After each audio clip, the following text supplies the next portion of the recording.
Good morning, everyone, and welcome to our Bible study.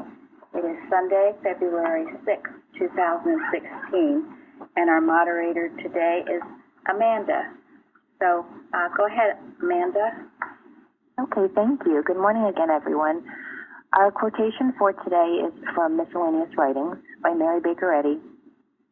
My students, 3 picture stories from the Bible present themselves to my thought. 3 of those pictures from which we learn without study. The first is that of Joshua and his band before the walls of Jericho. They went 7 times around these walls, the 7 times corresponding to the 7 days of creation. The 6 days are to find out the nothingness of matter. The 7th is the day of rest, when it is found that evil is not and good is all. The second picture is of the disciples met together in an upper chamber, and they were of one mind. Mark, then in the case of Joshua and his band, they all had to shout together in order that the walls might fall, and the disciples too were of one mind. We today in this classroom are enough to convert the world if we are of one mind, and then the whole world will feel the influence of this mind. And when earth was without form, and mind spake, and form appeared. That was beautiful. Thank you very much. What a selection. Thank you. And I thank Linda for the assistance in using that quote for today. The topic for today is Joshua and the fall of Jericho. So to start with question 1, what was Moses doing with Joshua?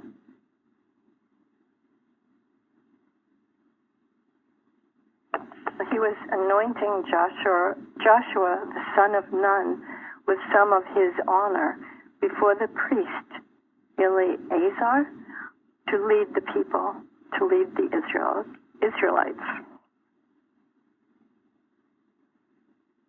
And why did he do that? To assure that a righteous successor would be there so that the people would be continuing in his way. Joshua was to be Moses' next leader after Moses. Yes, and Moses was making sure that a righteous successor was the one that was going to lead them. And how was he so sure? Well, God told him. God told him. Yeah. And what else? What made Joshua righteous? Matthew Henry said that those that are the fittest to rule have learned to obey. Said he, Joshua was herein a type of Christ, Moses' minister, because he was made under the law and fulfilled all the righteousness of it. But also, Joshua had proved his faithfulness over many years. Thank you. For a long, long time. And wasn't he one of the ones that, I think with Caleb, they too were the only ones that said, oh yes, let's go right now over and cross Jordan, and the others were too afraid. Yes. And not only that, he had said that after the others had given their report, and then he had the conviction of truth to stand up and say, no, this is not so. We can do this. Absolutely. These are characteristics of a leader, and he exemplified these characteristics before he was deemed the chosen one, so to speak. That is one very significant example of it. What are some other examples of Joshua's faithfulness?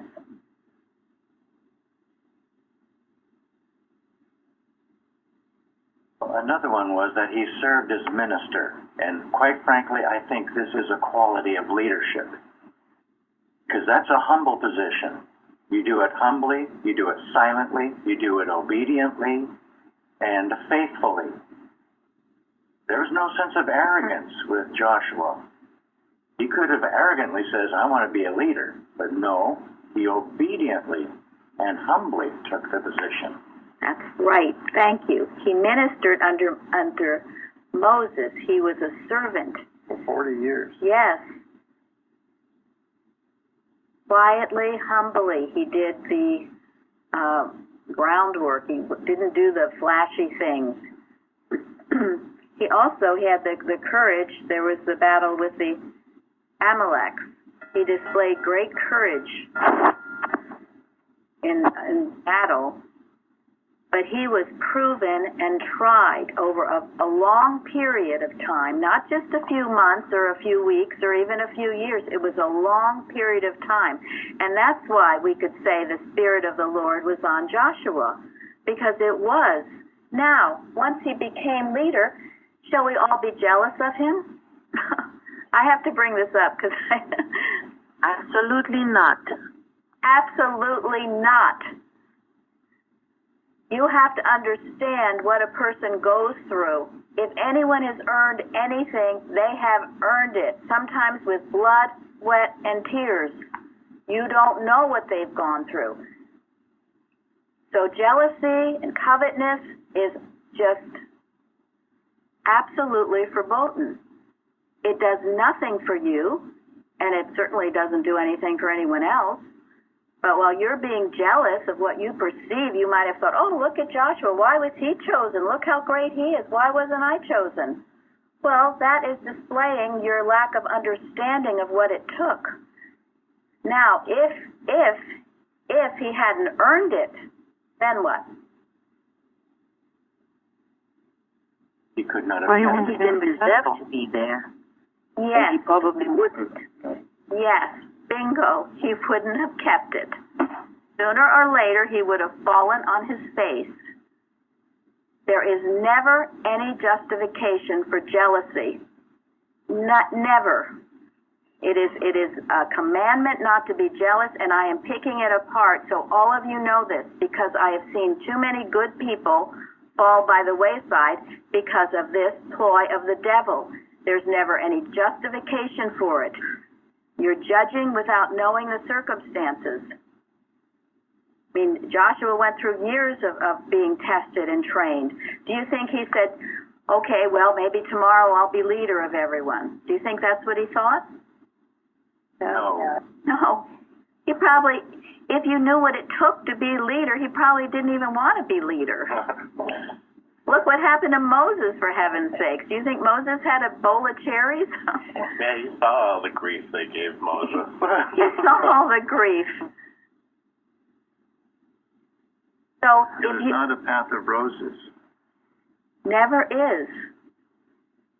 He earned what he had gotten, which is why he was there, but it's not some wonderful thing that anyone should ever be envious of, nor is anything.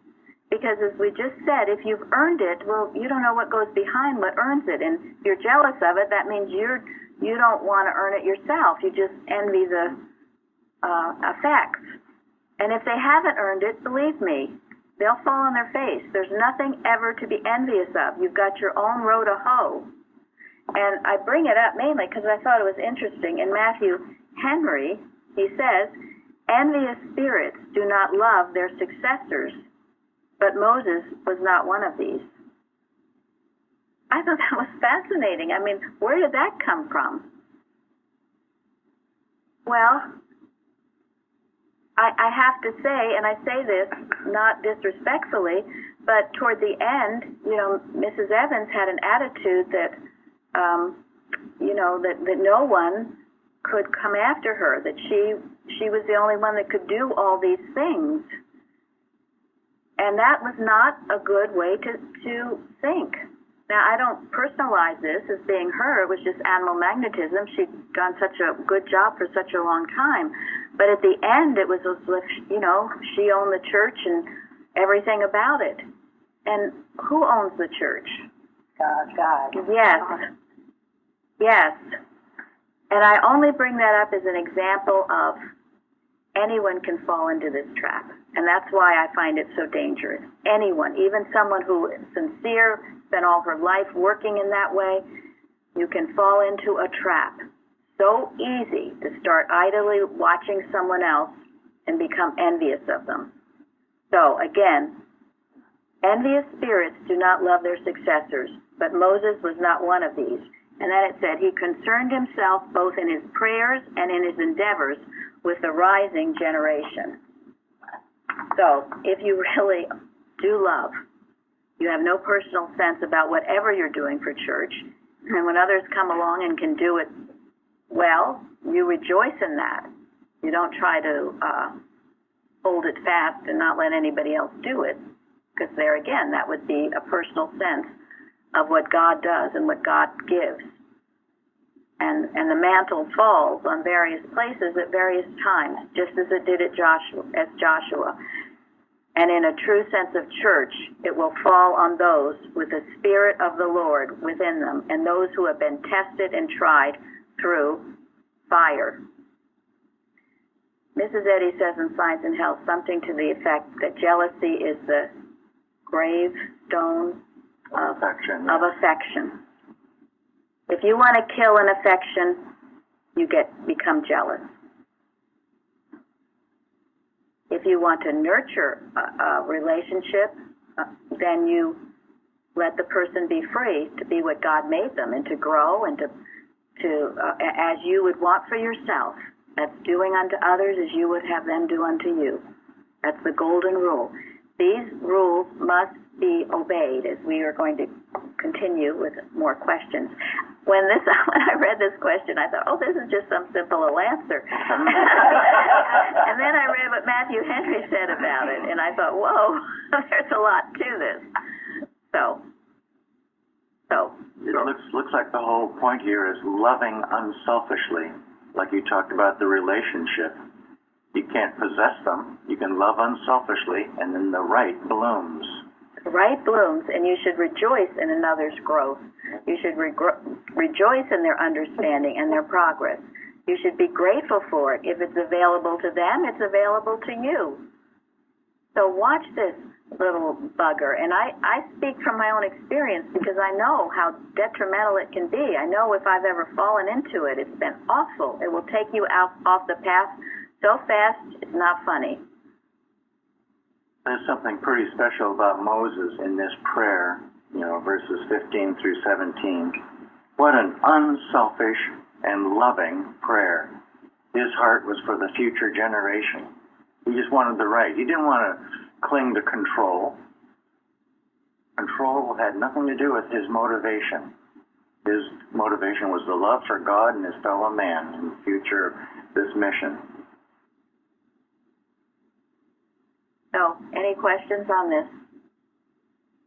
I don't have a question. I just want to say, Mrs. Singletary, I have so much respect for you having the courage to say what you said, because I know how much you revere Mrs. Evans, and I know exactly how you feel, because this is what I've seen in my own association, is that there is no successor, there is no future, and that can't work. That's been one of the things that drove me away from that situation. Well, thank you, Mike. And Mrs. Evans would have wanted it that way. She would have wanted us to learn every lesson we could possibly learn from her or from anybody else. And she trained us. It was totally contrary to everything she did to have this at the end the way she did. But for us, perhaps it was the final test to impersonalize the truth, which I have. I understand that wasn't her speaking or acting. It wasn't her. It was animal magnetism, which would have tried to destroy everything that she had worked for so long. It would have been the final kiss of death, so to speak. But it didn't happen. It did not happen because she trained us well, frankly. She made us fighters, and we could separate the wheat from the tares and be grateful for all the good that she devoted her life to giving. And then if she slipped up at the end, well, that's all right. It worked itself out. And none of one us. thing that Moses said that I think shows how he loved the congregation. That the congregation of the Lord be not as sheep which have no shepherd. He's loving these people. I mean, he's just caring so much about them. Right, and that's why God selected him to lead them out of Egypt in the first place, right? Yes. Now, I would like to just ask, would anybody like to rephrase the answer to the question, what was Moses doing with Joshua?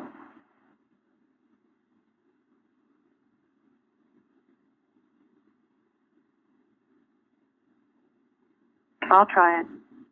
I think that what was God doing with Moses, who was doing with Joshua, something like that. Yeah, exactly. Moses was making it clear to the Israelites that God had selected Joshua to lead the nation. He wanted to make sure everybody knew that God had selected Joshua. They would be of one mind. And he referred to Joshua as a man in whom is the Spirit. There is something in Numbers, in citation 2, he was also training Joshua through that ministry. Yeah, for 40 years. Yeah, it's in Numbers 11 and 29, there's a part that's left out, to go with the lesson. But it reads, he was rebuking Joshua with this. It says, and Moses said unto him, to Joshua, enviest thou for my sake? Would God that all the Lord's people were prophets, and the Lord would put his spirit upon them. And Joshua was concerned because 2 of the 70 that had been appointed stayed in the camp and hadn't come to the tabernacle. And right. And they were prophets. So Joshua was doing a little bit of Peter there. Yeah. And so Moses was basically training him to do that.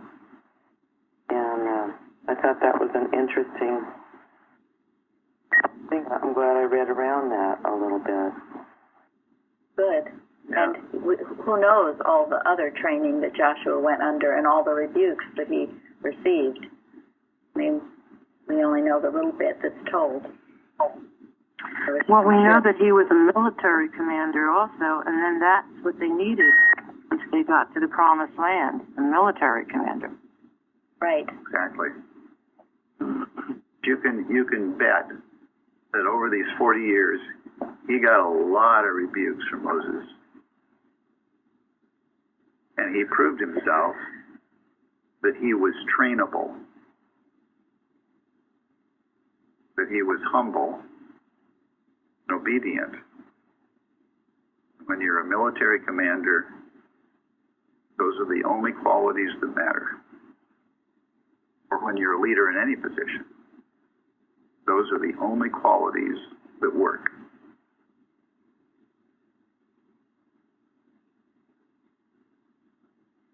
Okay. Thank you. Did anyone else have any contributions to one before we move on? Well, let's go back a ways with Joshua. So, the Israelites only took a few months to get to Israel from Egypt. And that's when Moses sent the 12 spies into the land of Canaan. And we talked about this story before. And, 10 of the 12 spies were all frightened of going into the promised land, and that's the reason and they wandered around in the wilderness for 40 years. It didn't take 40 years to get to Israel. It took a few months.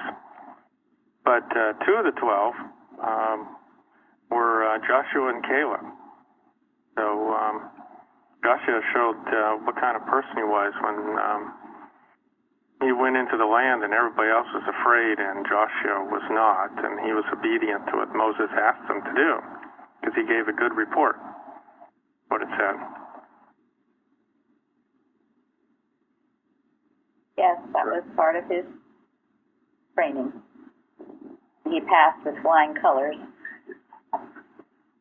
I'll just get on. Okay, how are we doing, Amanda? Ready? Great, thank you. I think we thoroughly discussed number 1, so thank you so much. Moving on to question 2.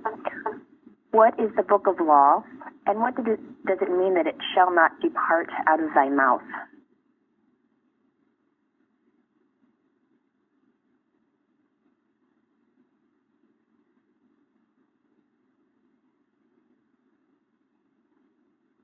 It's the Ten Commandments.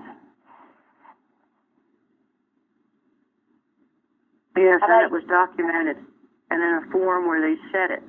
They didn't just read it. They said it orally all the time, and it wasn't to depart. They were to keep this up, and it's supposed to stay on your lips forever. Thank you. Yeah, because there's a whole book of other laws, right? Is it Leviticus? It's got all kinds of rules. But yeah. But there were the 5 books of Moses. They had moral laws, social laws, food laws, purity laws, different feasts, instructions, all of these Jewish laws. And, of course, the 10 Commandments, the moral laws, and even the social laws apply still today. And as Christian scientists, what else does this mean to us?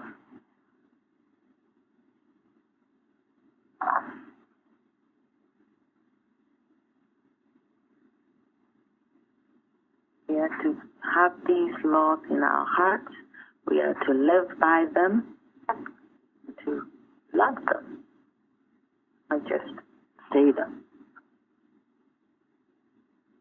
Yeah, and to get the spiritual import of these laws, as you said, in our heart. And when others ask us for guidance,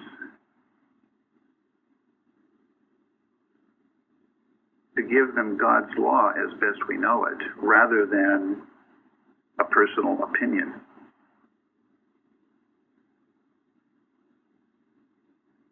Because with the law, they build on the rock. It should guide everything that comes out of our mouth.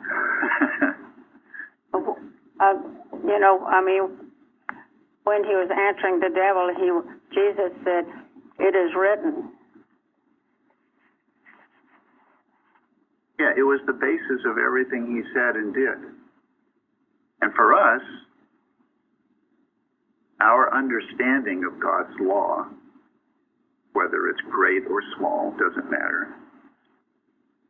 Our understanding of God's law should govern everything that comes out of our mouth. And to go back, the example, we get the commandment, thou shalt not covet, and yet ask yourself, how many times during the day are you coveting or jealous of someone else? So that's a duality there. You can't just say it or think you know it or you learned it in Sunday school and then not obey it.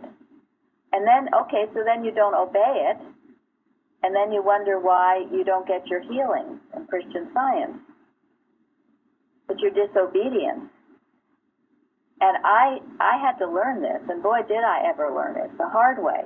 Because I thought I was this good little Christian Scientist obeying all these things, and right down to the wire, I wasn't. Think about the commandments. And, of course, now we have certainly added even more so the Beatitudes in the Sermon on the Mount. Are you living them and obeying them, or do you diverge all during the day? Are you committing adultery? And there are many ways to commit adultery. Are you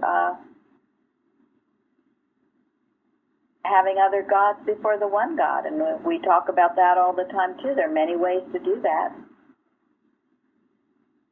Are you living consistently with these laws? And only, then it says, when you do, you will prosper and have success. So if you're not prospering, if you're not having success, go back to check yourself. Most likely you aren't obeying those laws. Not really. Maybe lip service. This is a solemn command and not to be taken at all lightly. Yeah, I mean, you can ask God, what am I not getting clearly? What of your laws am I missing? And if you're honest and you're asking God, He'll give you an answer.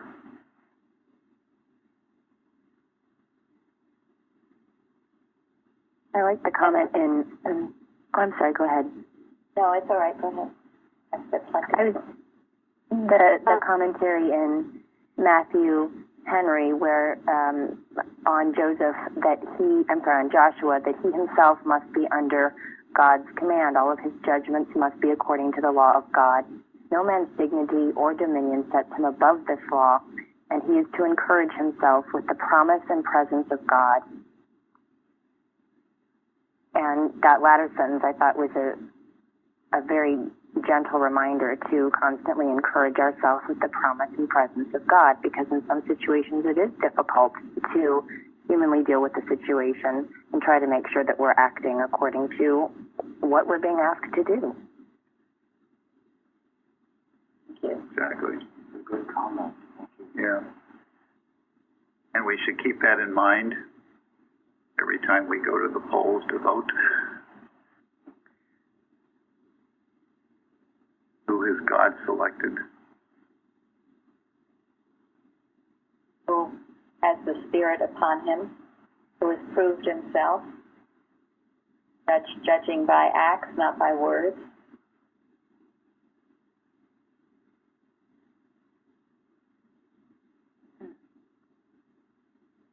And, and in raising our children know better. They know what's in our hearts. They learn from our actions, in spite of what we say to them. Yeah, they'll learn either the right or the wrong from our actions, despite what we say to them.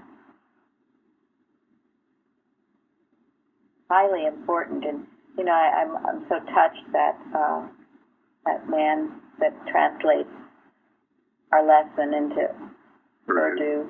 Adil. Adil, yeah, how they memorize the Bible, they memorize all these passages. Oh. There are many cultures that do, and I'm not just talking about verses, I'm talking about chapters. And yet I'll often hear, oh, wow, that's too long for me to memorize. Who says that?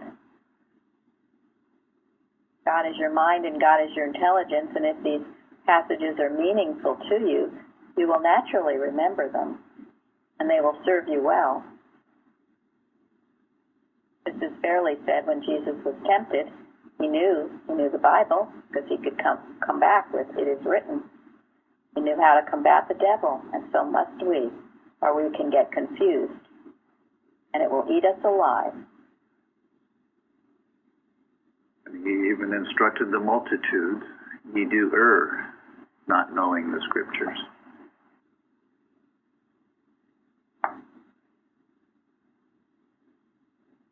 So, and this is certainly why we study our lesson every day, and we put all of this as a priority in our lives. Tom, did you want to add something? Well, I think I'm not a scholar, but, I'm sure that this has a lot to do with the establishment of the rule of law, so when Joshua was going to lead them into the promised land, it wasn't Joshua's laws that they were going to have to obey, Well, he may be the leader, it wasn't his laws that people had to obey. That's a good point. And that's an excellent point. This is probably the first, at least that I'm aware of, in history, recorded example of a republic.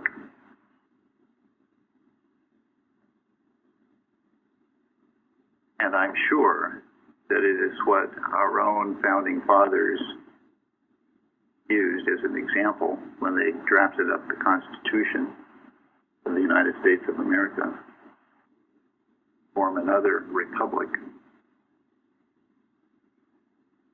Even the leader itself has to obey the law. The law of God. highest law in our lives, in our land, in our world. So be darn familiar with them so you can't be taken off track. I think it proves that we absolutely have to go with God first, because it occurred to me that when Moses sent the 12 spies, that was kind of a democratic vote. And unfortunately, the people who listened to God, which was Joshua and Caleb, got outvoted. Yeah. And the entire congregation, except for Moses, went along with him.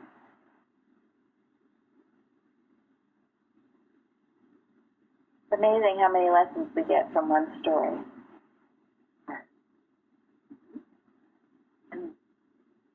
Can we move on to 3, or did anyone else have contributions number 2? Okay. All right, number 3, we talked about spies before. So before the Battle of Jericho, what was the reconnaissance that Joshua ordered?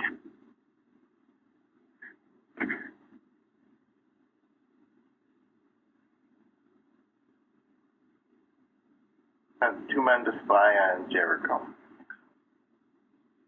Check the place out. Yes.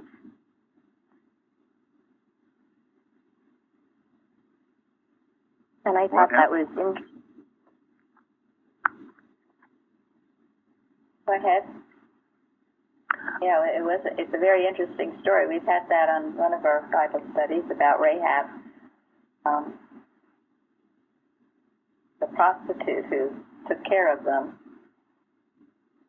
and who they saved her family because of that. And the king of Jericho had said that no one could do anything to help these people. And she disobeyed the king of Jericho. She knew not to do it, that she wasn't supposed to do it, of course. Yes. Also, what did she know about Joshua and Moses? They were godly people. Yes. Well,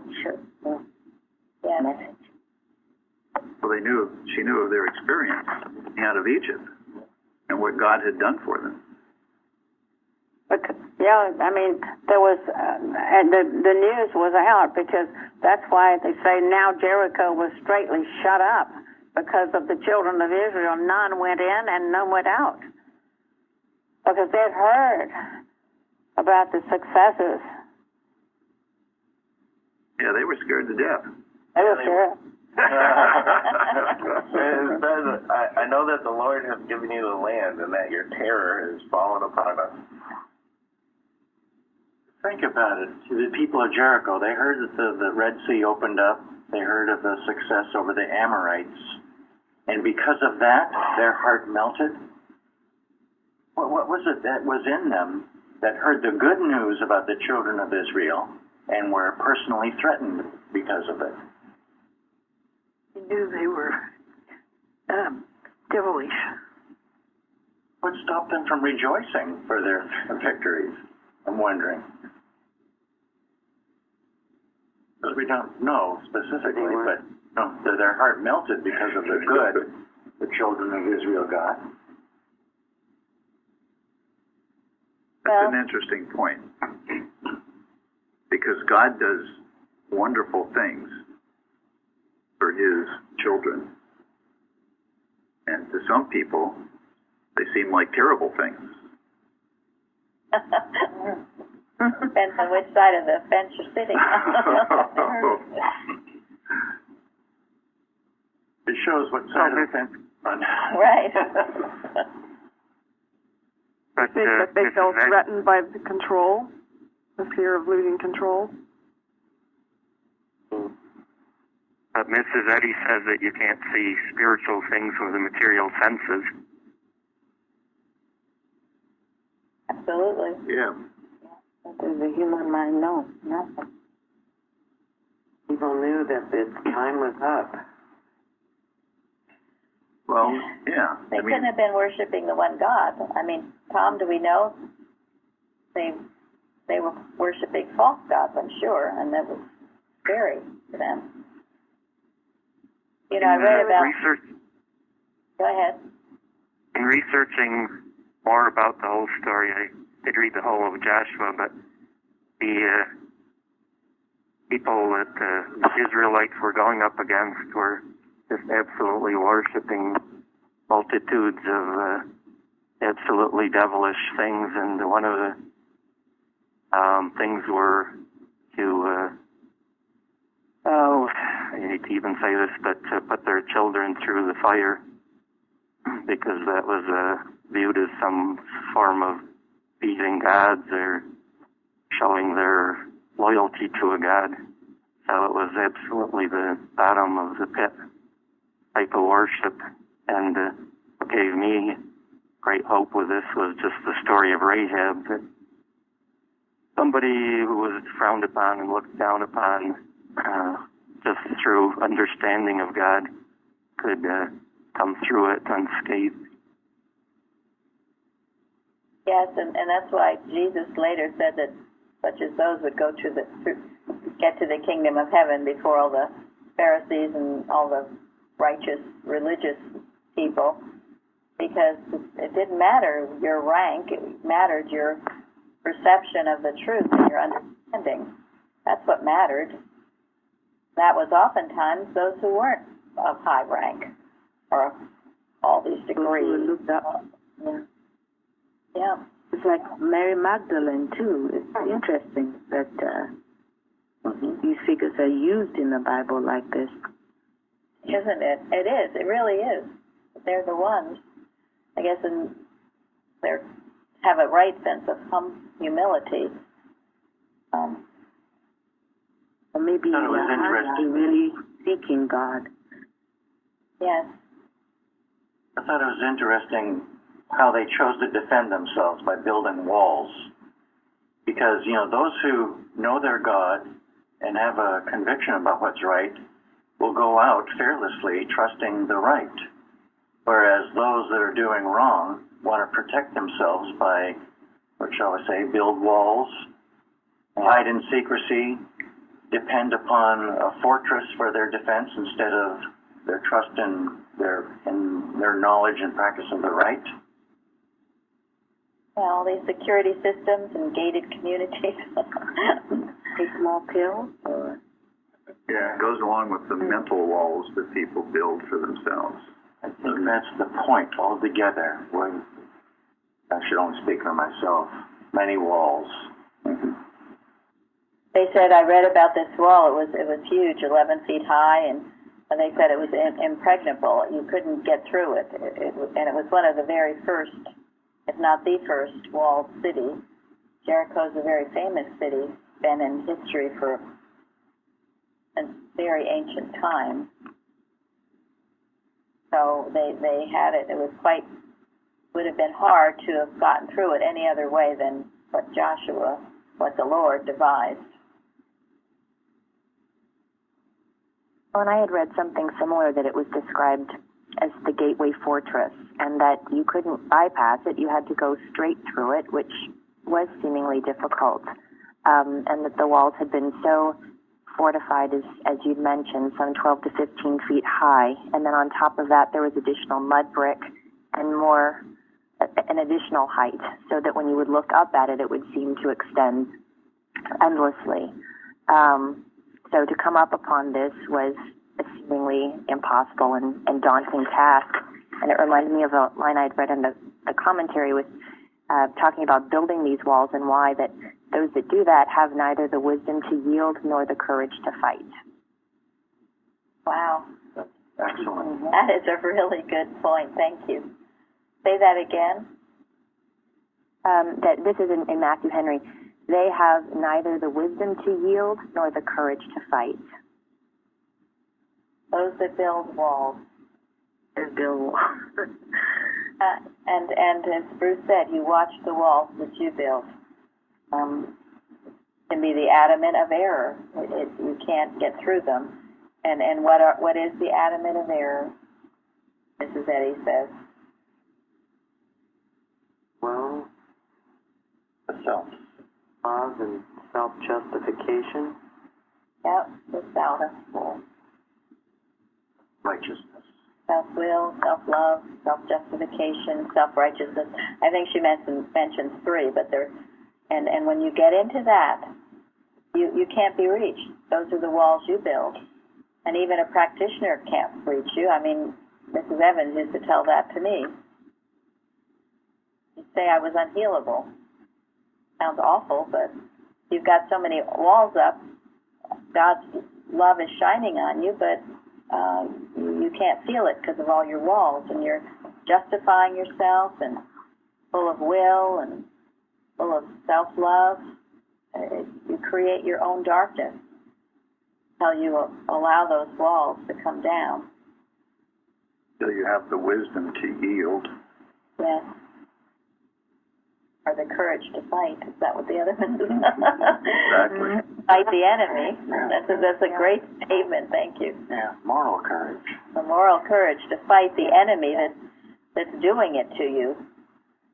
And then to yield to God's commands. Yes. You know, you always, when you take a position, you always justify yourself in it. Can I have a question? If you want to fortify this country, for instance, and build a wall in the south against Mexico and so forth, is that same thing or what?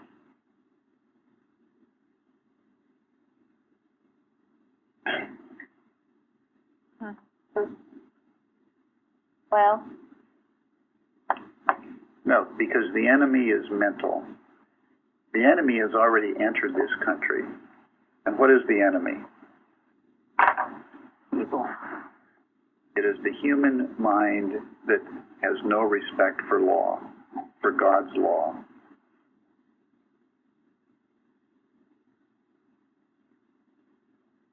So, building a wall to keep people out is merely, an effect. We're dealing with effect.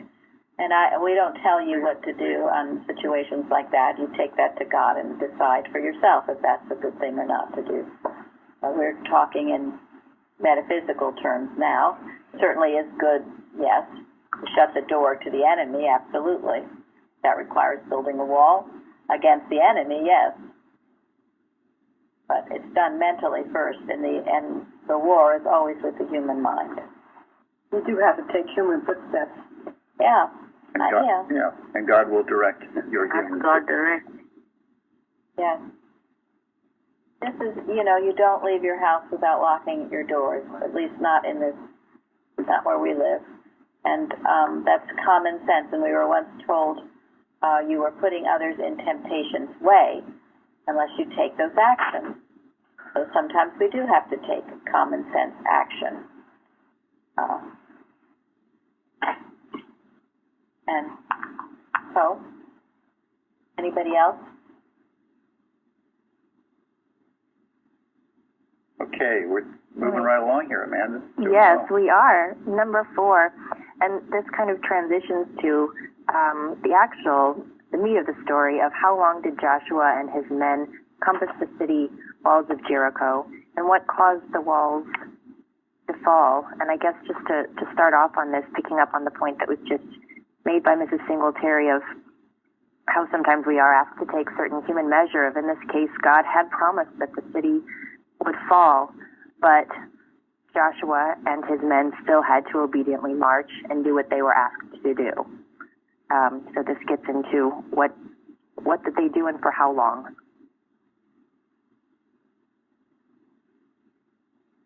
Who has an answer, Sharon? How about Suzanne? Want to step up, Suzanne?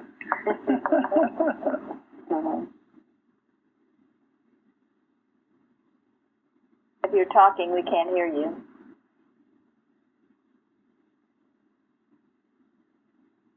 If you're not talking, we can't hear you.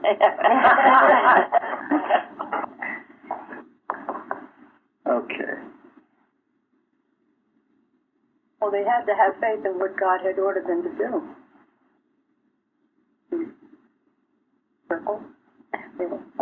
That's true. I mean, if somebody told you to circle your town, blowing horns and shouting, you might feel a little uncomfortable with that one. So who else read the story? How about you, Luann? You were going to call on me. Oh, I think to begin with, you have to really know that they brought the Ark of the Covenant with them, and that they encompassed the wall for 6 days. They went around and time each day or each morning pass by the Ark of the Covenant and renew their faith. So, for Yeah, 6 they days. spent 6 days walking around. Process of dematerializing what was before them. That's a good thought. Yeah. Realizing its unreality. Sure, that's true. Because they couldn't have done such a thing without knowing the unreality of it all. A good thought. They were dematerializing And the what was, enemy. what was the significance of carrying the ark around?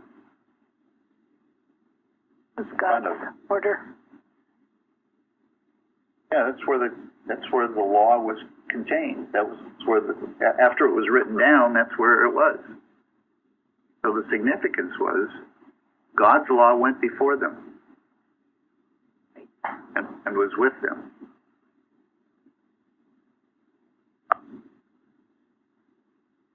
And that was what they were dwelling in and on.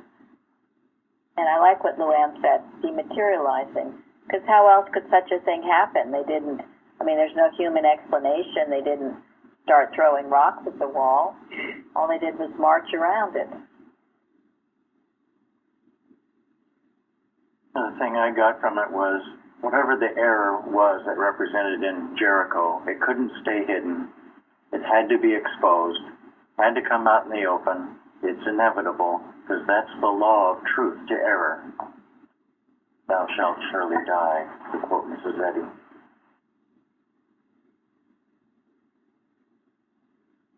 It's like our watches. Sorry. Yeah, go ahead, Charlie. Well, it's like our watches. It's the power of thought and unity. They were all unified. They were all together, following the law, declaring it. Absolutely wonderful. Very good point.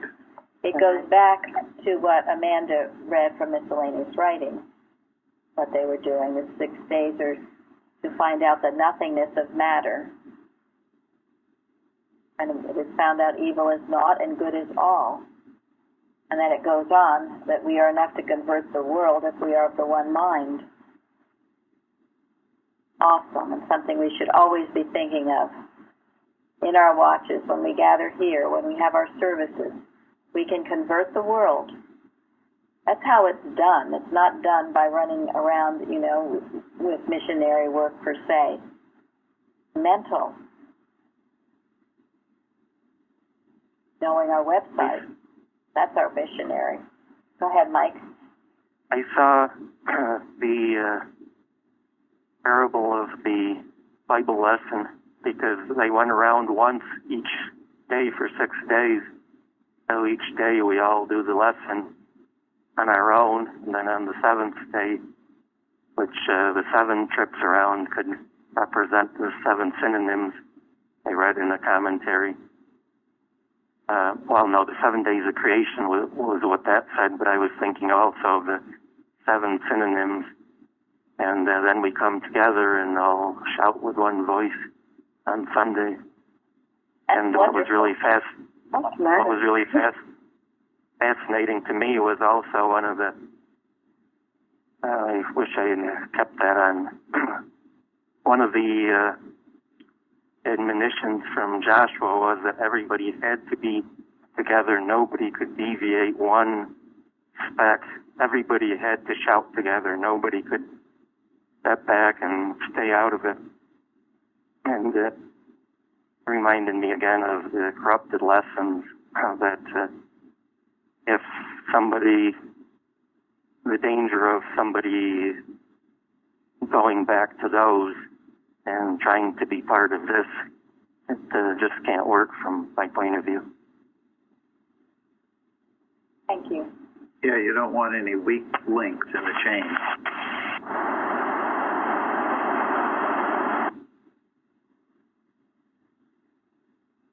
So what brought the walls down?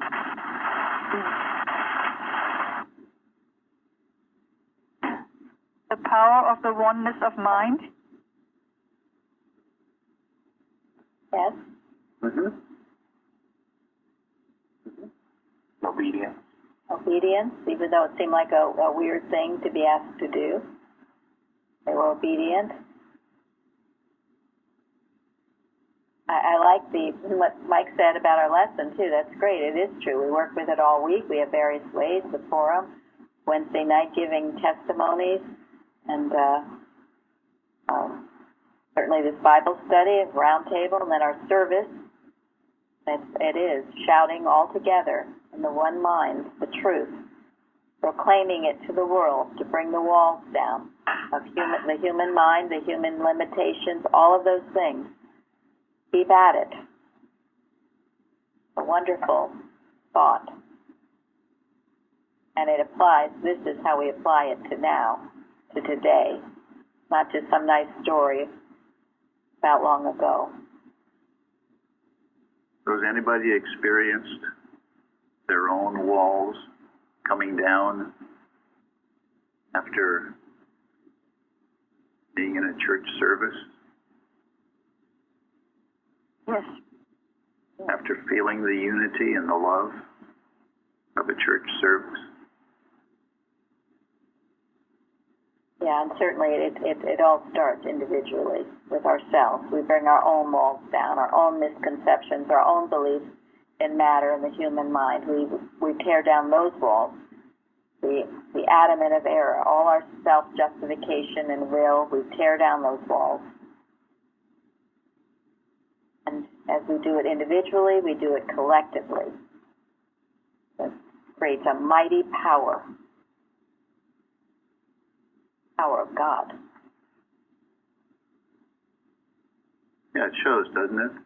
In the atmosphere of a powerful spiritual unity, error can't exist. It can't hide. Error has to destroy itself. And it doesn't matter how big or strong or impregnable it seems to be. For God, it'll crash. Something to rejoice in, to let those things go. Cause for rejoicing. I know somewhere else in the Bible it asks, will you be afraid of the power? The very fact that we've joined here together shows that, no, we're going to rejoice in this power. We're going to rejoice in it together. It reminds me of an article called Love. I think it's by Bicknell Young. There's no wall that enough love cannot bring down. Yes. Yep. Yeah, and Mrs. Eddy says it's that too. I think it's on our carousel now. Yeah, we should be in awe of the power that God is. Power that good Power is. of love.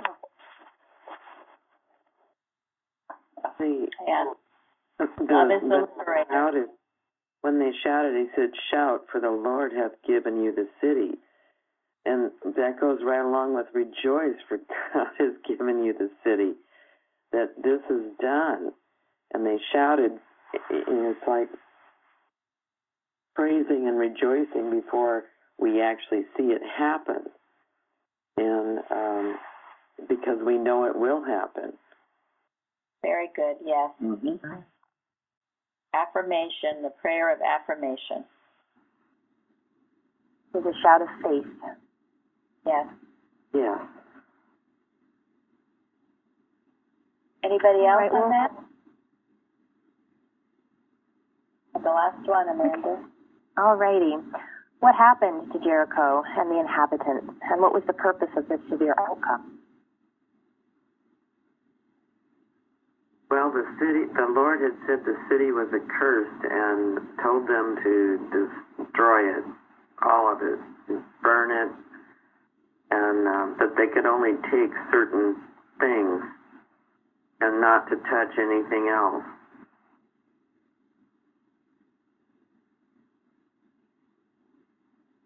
And what does that present? That they were totally destroying the evil. Yes. Take the good. And this is why Mrs. Eddy says we must be a terror to error. This represents this. It has to be totally destroyed, because if you diddle around with it, what'll happen? Come back again. It's you. It will. It will take you over. It surely will. And it preys on people that it knows it'll diddle. She'll diddle with it. And what is used to say, the time for trifling is over. You're trifling with your understanding of science. And that's why, and when I rebuke, I never rebuke person. I rebuke the error that's hovering over that person, whatever it calls itself. And that's why I can be relentless with it. And I have to be, because it has to be destroyed. I have no pity for it. I have no patience for it. I have no tolerance for it. I know what it'll do to you. I've been there. And that's where everyone has to come to that point, when these suggestions come, to kill it. Don't even go there for a moment. Destroy it instantly. Don't start justifying why you feel that way and other people feel that way, and maybe it's your right to feel that way. If it's the devil, you kill it. And this is why the word nice is a 4-letter word. It's no good. You can't be nice. Period. Believe me, it's not nice to you. And if you do that, go ahead. I'm sorry, go ahead. Oh, I'm sorry, I didn't mean to interrupt. I was just saying that this is what I have appreciated so much about the teachings at Plainfield, that it is a radical departure from, I can only speak from my own experience, but that elsewhere in the movement is that this takes anything head on, and you have to deal with it. And you can't go around it. You deal with it, you eradicate it, and then you move on and you keep marching. And it's a departure from what I've called it the Disney version that I think, in my experience, was taught. Right. Only deep. And that's because it's only half-inch deep. You know, it's an illusion. Right, and that's because we're dealing with a science. And it's not something that can be humanized or watered down. You can't water down mathematics. Yeah, you can't make 2 plus 2 equals 5 something good. And expect decent results. Yeah. Whatever you're making is going to fall apart. Well, same thing with Christian science. These are God's laws we're dealing with. We have no choice. Can't be a stupid gardener. Yeah, exactly. You can't humanize it. And this is, go back to what Amanda said, this is handling it. This is dealing with it. This is not avoiding it or pushing it under the carpet or hoping it'll go away or waving your magic wand saying God is love. And in handling it, you will prove its nothingness. Now, if you don't handle it and you go around and saying God is love and everything is wonderful, you look like an idiot because there it is right in front of you, eating you alive. I hope you understand what I'm saying. You're not handling it. You're just the Disney version. That's a great expression.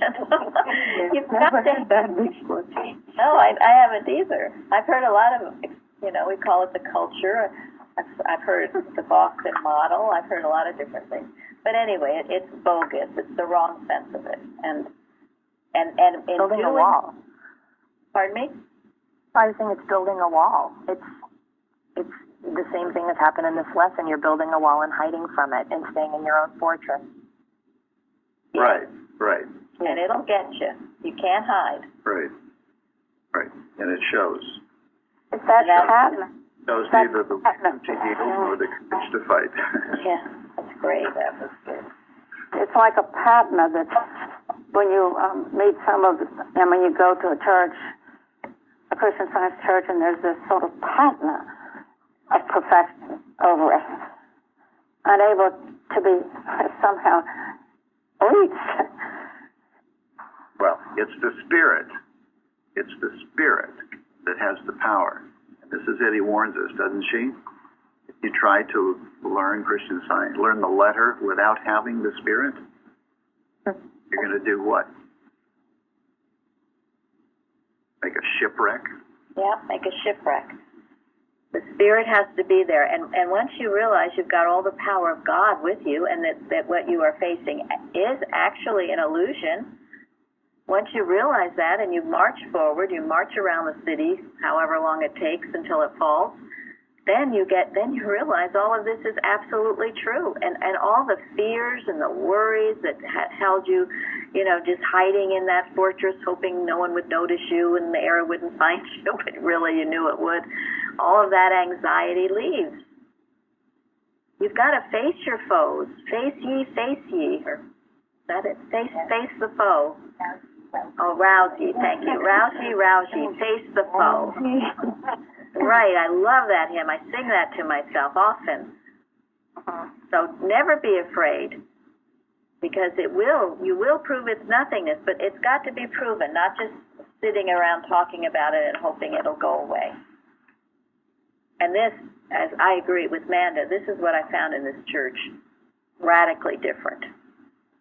And it was Mrs. Evans who had that courage to face the foe, because she knew it was nothing. She knew it could be proven, and she learned to make people tough and fighters and not all nice all the time. And it's never person, always the error. And that's what gives you the liberty to go after it and free the person who is always the child of God. So this was a wonderful Bible study. Thank you so much, Amanda. I've learned from it. Thank you, Amanda. Thank you, Amanda. Thanks, Amanda. Thank